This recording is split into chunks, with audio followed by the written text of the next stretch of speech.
Howdy folks, welcome to a beautiful day out here in West Vancouver. I decided to go for a little walk because it's just snowed. It's our first snow for the year, 2nd of February 2025. And the thing with Vancouver snow is that you got to enjoy it when it's here because it goes away very, very quickly. Check it out. It's already, it wasn't snowing not too long ago, but it's already starting to melt and fall apart and just disappear. Check here. Anyway, so let's go for a walk. Oh wow, seems my neighbor has been out again. So our neighbor over there, he comes out when it snows and then he actually just clears a little path. When I hear him outside, I normally try and join him, but yeah, it only stopped snowing like an hour or so ago, so he was very quick at it.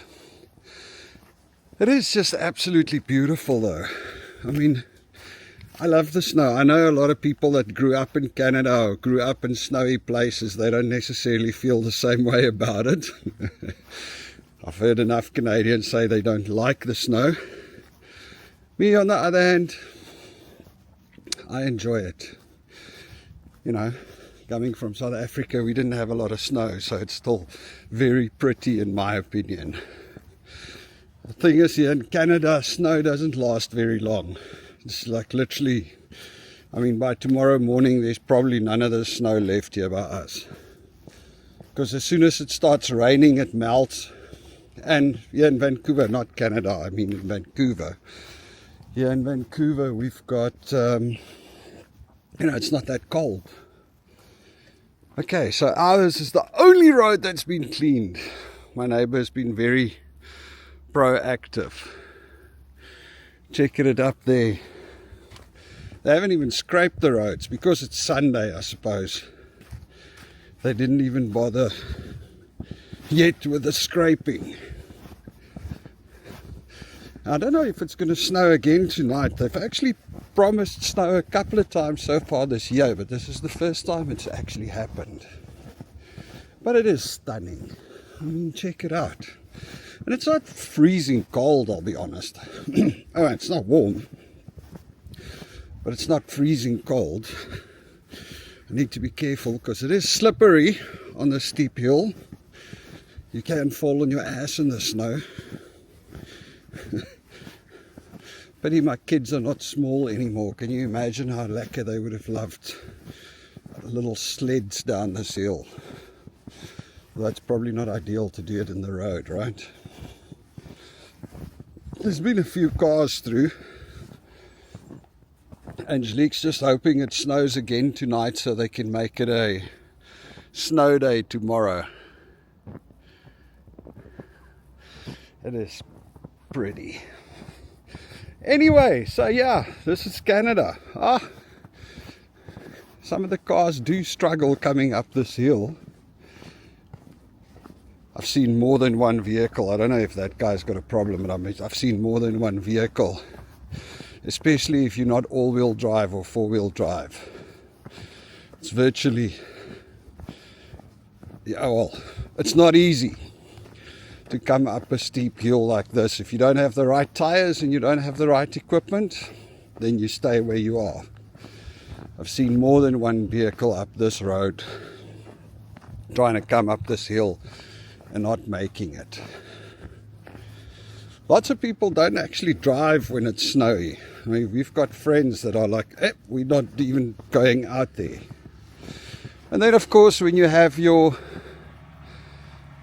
proper vehicles with the proper tires, it's no problem whatsoever. Like those oaks, they've got the right car for the job. I'm not sure about this Tesla. Well, I suppose if it's the all-wheel drive one, it's fine. See, the thing is, if the roads are not plowed, I call it scraped, but it's not scraped. If the roads are not plowed like these, normally what they do is they plow the roads. Now, if the roads are not plowed like what's happening over here now, you can see people are compacting the snow into this like tight, solid layer of ice. And then as soon as it rains a little bit, or if it melts a little bit, it becomes really, really slippery. And that's when the cars start losing. You can check here.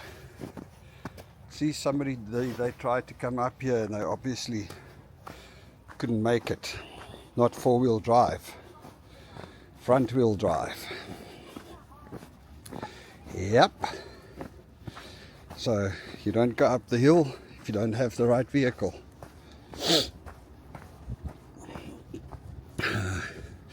Normally on the first snowfall in Canada, you start seeing lots of mistakes. Lots of new people that, oh, here's the snow plow. And this time I got it correct. It's not the snow scraper, it's the snow plow.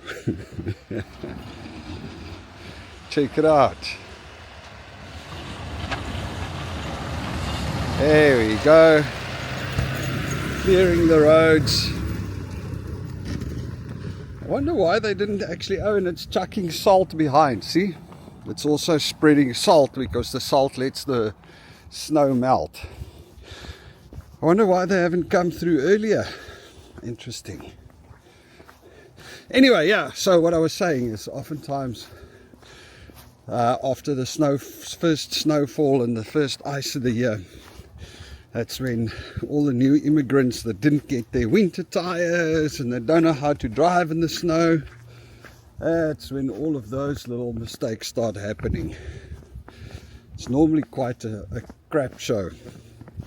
Luckily today is a Sunday, so I guess there's not a lot of traffic. We generally have one day a year where it just all goes to hell.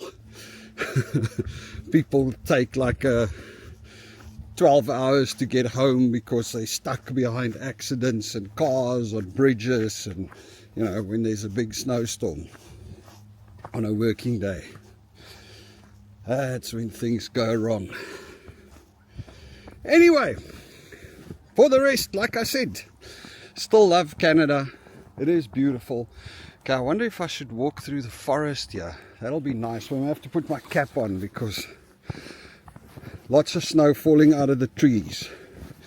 And as much as I like snow, it's just not that awesome when it's down the back of your neck, because it's, you know, not warm, right? Ah, check here. Ah, yeah. Snow falling from the trees. There's like quite a few people through here already. Look at all the footprints. Is it snowing? Is it raining? Oftentimes I'm not sure. Maybe this is just all tree fall. But of course, here in Vancouver, what generally happens is not too long after the snowfall, we have rain, and then it all just washes away, sadly. Well, I suppose it's better. I've been to other places where the snow doesn't go away and it just turns into this black, muddy, dirty snow. That's just not cool either.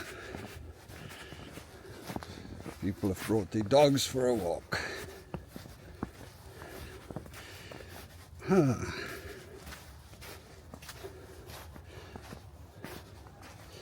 Hi. Check it out.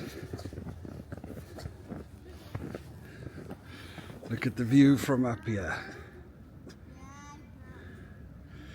Stanley Park right over there. Stunning. Stunning day. I really hope it snows a bit more tonight. You know, it'd be cool, especially since we work from home and we don't have to go to work, or don't have to drive on the roads. Although I think Angelique is gonna, She would love it if it's a snow day tomorrow. Anyway. Okay, so here's where you need to be very careful walking down the hill in the park, because you don't know what's under the snow.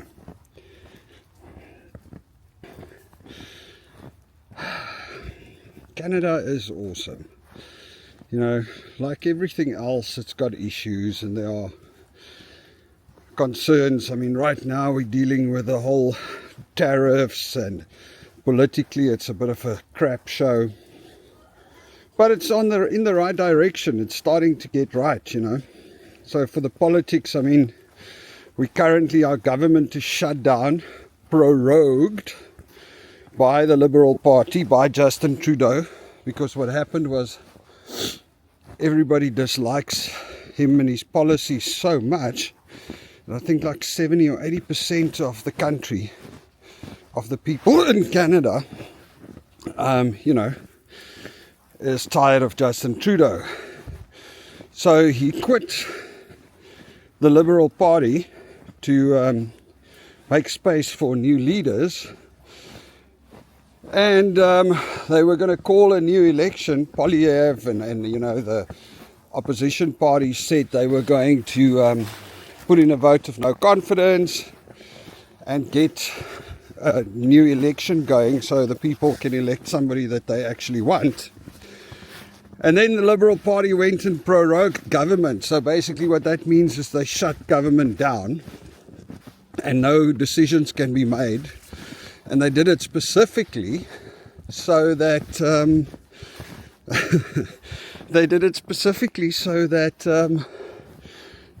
a new election can't be called. Because as it stands right now, the Liberal Party is like way behind. If a new election is called now, they're going to lose by far. And they don't want that. So that's an interesting story. And now there's more and more rumors coming out about them proroguing government even longer.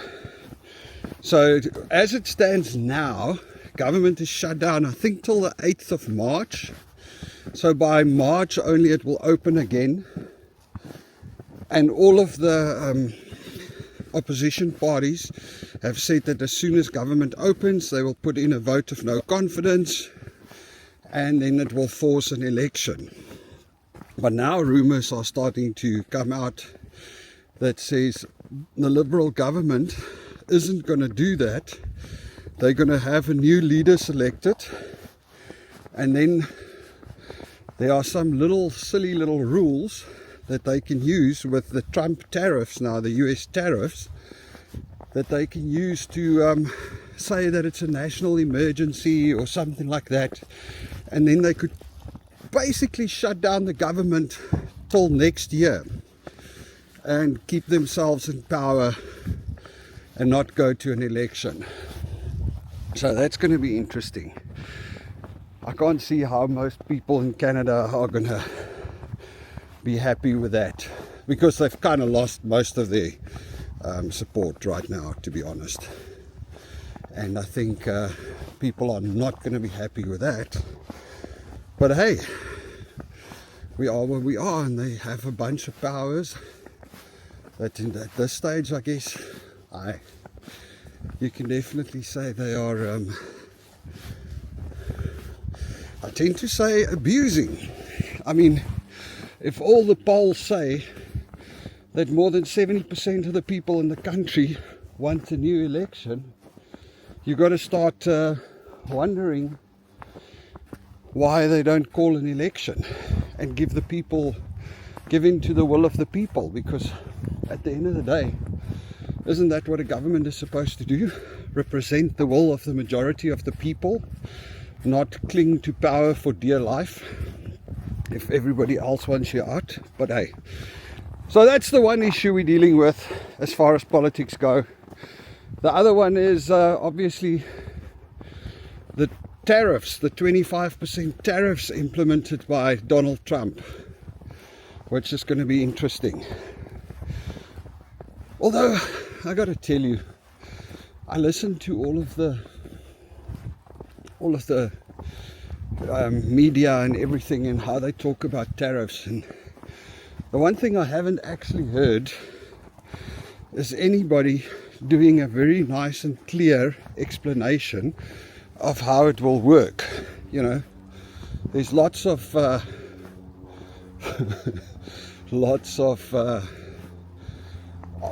like arguments for and against, and short explanations or talking points, as you call it, but not a lot of very clear, succinct explanation. You know, for one thing, I have a Canadian company and we publish our books in the US. Now I have to start wondering, oh, did I miss my turn off in the snow? Wow. No. Anyway, so for now I have to start wondering, because we're doing a couple of projects in the US. Now I don't know if it's going to be tariffs on products and services, because currently we supply a service. We publish books and we sell design and stuff, but the books are printed in the US.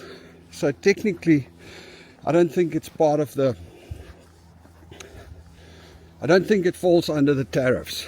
But yeah, basically I need to try and go find out now. And that's going to be the fun bit, because where do you even go to find out? Man, it makes it difficult. Sorry folks. Anyway,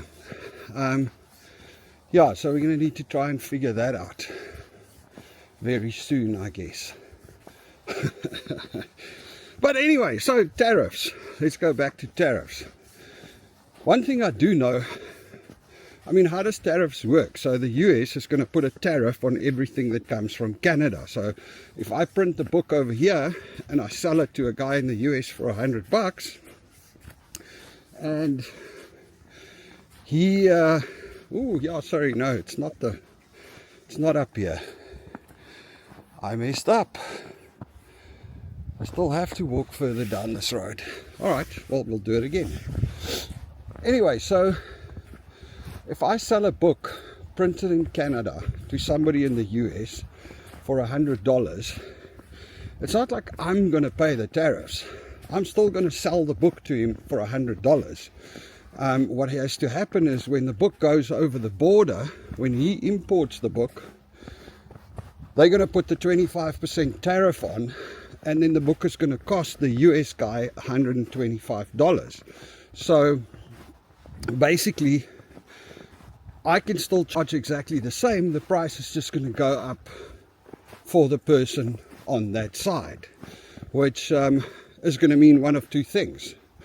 He's going to either go, oh no, this is too expensive, I'm not buying this book anymore, or he's going to go, I still like the book, I'm going to pay more for the book and I'm going to buy the book.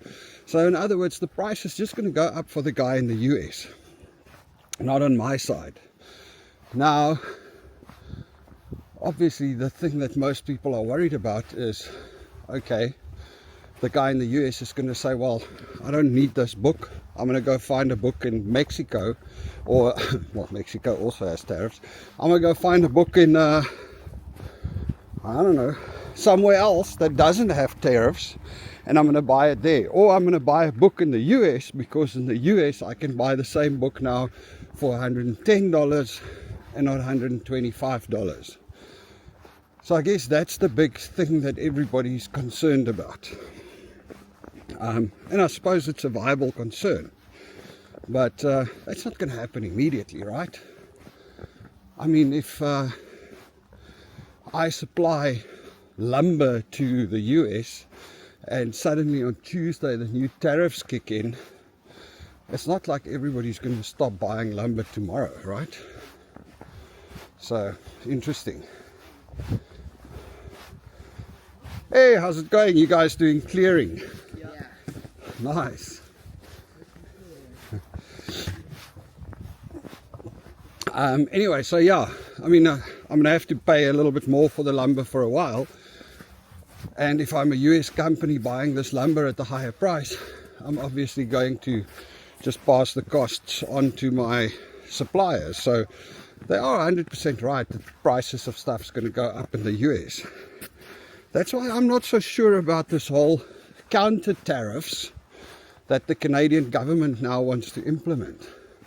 It almost feels like they're going, hey, wow, here's a chance to make some more money. Because if they put in counter tariffs, all it means is that now Canadians are going to pay more for the stuff that they get from the US. So the logic escapes me just a tad at this stage. I mean, I also don't see that we have the that Canada has the extreme economic powerhouse ability to irritate the US much with counter tariffs. Yes, on the oil and gas and stuff like that, but yeah, is that the right direction to take? Not so sure, man.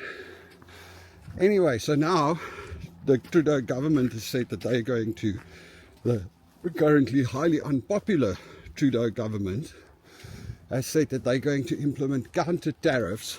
So that means a lot of stuff that comes from the US is suddenly going to increase in price by 25%.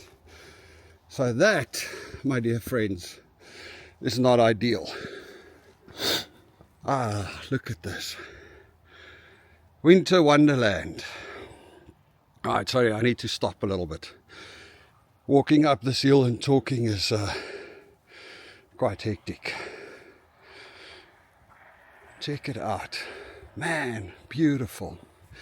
It's amazing how many of the kids out here and people go and you pay them and they come and clear your driveway. You know, it's a nice way to make a few extra bucks for the kids. Woo! Okay, this is the steep hill. Maybe I should just go around that way now. Let me just get on. Anyway, yeah, so the whole tariffs thing is definitely a concern. Not sure how it's going to play out. Now they're talking, of course, the government is considering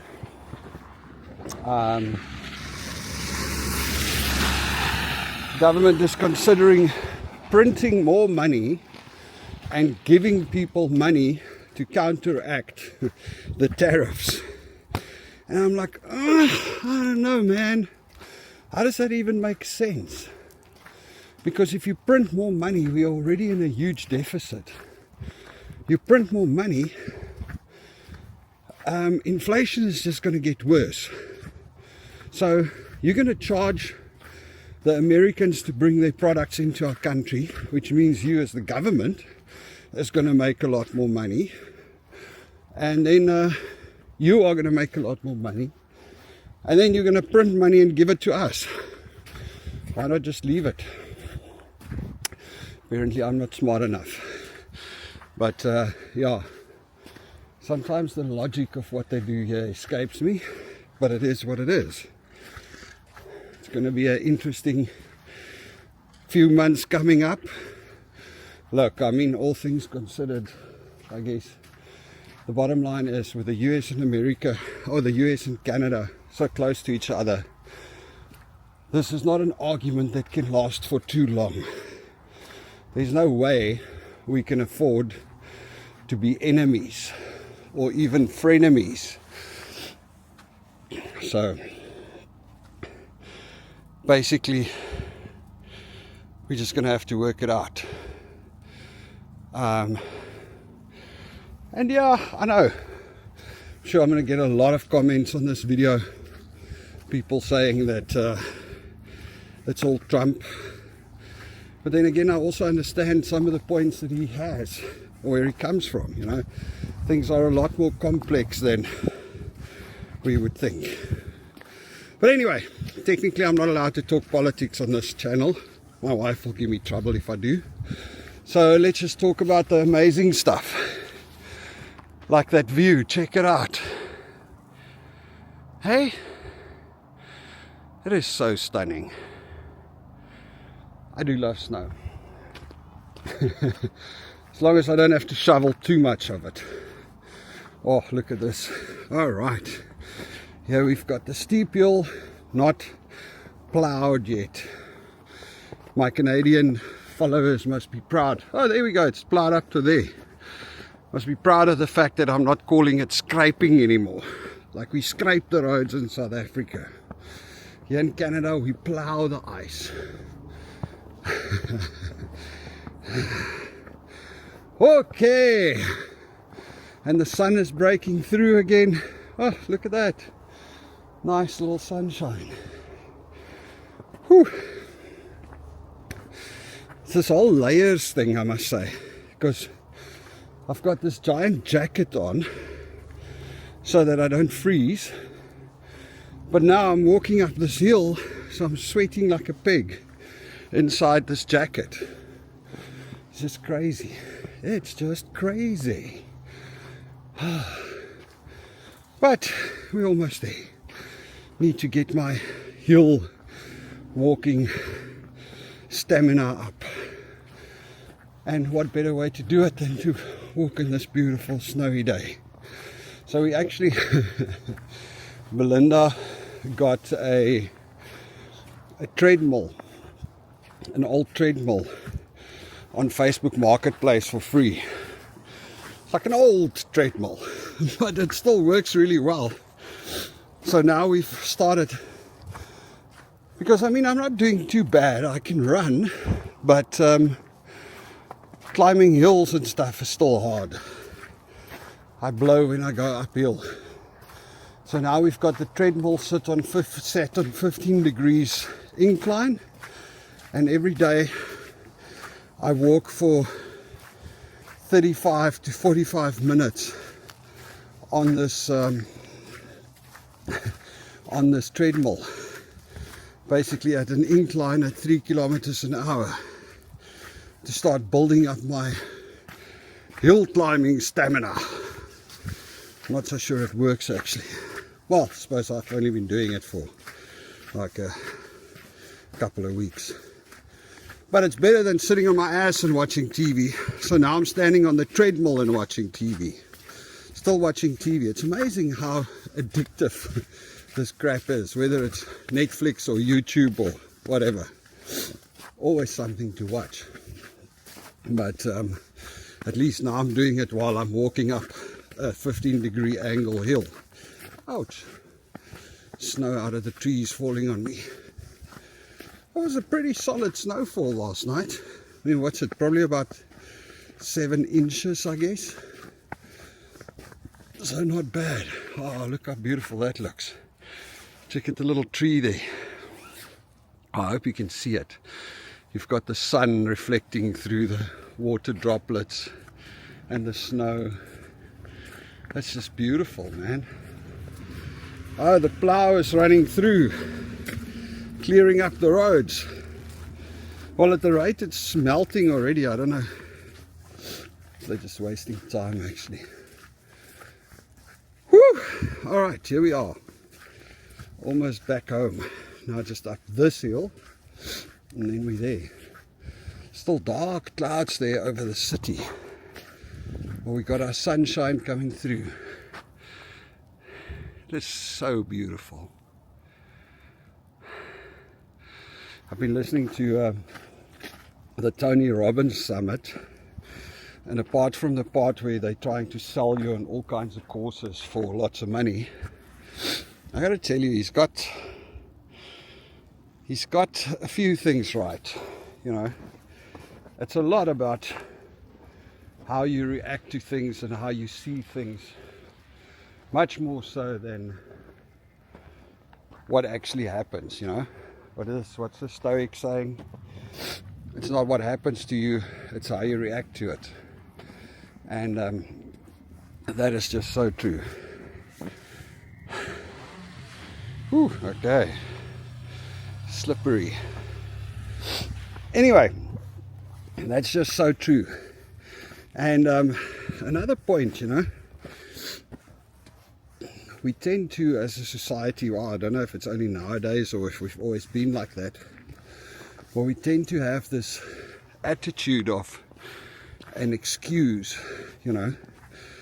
It's like, oh, yeah, I'm worried about that, so I'm not going to do this. And the more you say something like that, the more you ingrain it in your mind, the more you believe it. And the more you believe it, the less you actually try to achieve it.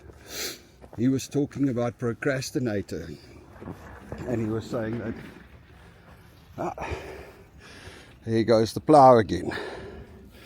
Anyway, he was saying that, you know, what's happening often is people go, and then when they procrastinate, they say to themselves, oh, I'm just a procrastinator. But the way our heads work, or our minds work, is that the more you say something to yourself, the more your subconscious starts to believe it. And the more your subconscious start to believe it, the less you try and fight it. And the less you try and fight it, the more you act like that. So, by doing things like saying, I'm just a procrastinator, you actually turn yourself into a procrastinator. I've been wondering about that. You know, I always walk around and go, oh, my memory is so bad.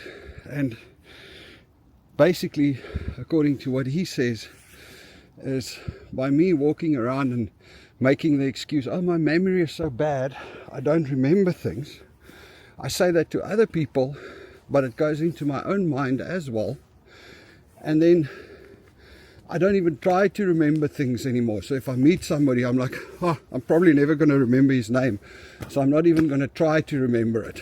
So it's all about you're not trying because you believe that you are a procrastinator, or that your memory's bad. This house is finally coming along. I think they've been building for 5.5 years. It's absolutely nuts. But they're starting to make nice progress now. Some weird things they're doing, but hey. Ah, the neighbor also cleared Kay's pathway. Nice of him. Alright folks, I'm back home after this nice little walk. What's it? 32 minutes. Nice. We'll speak again soon. You all must have a beautiful one. Cheers.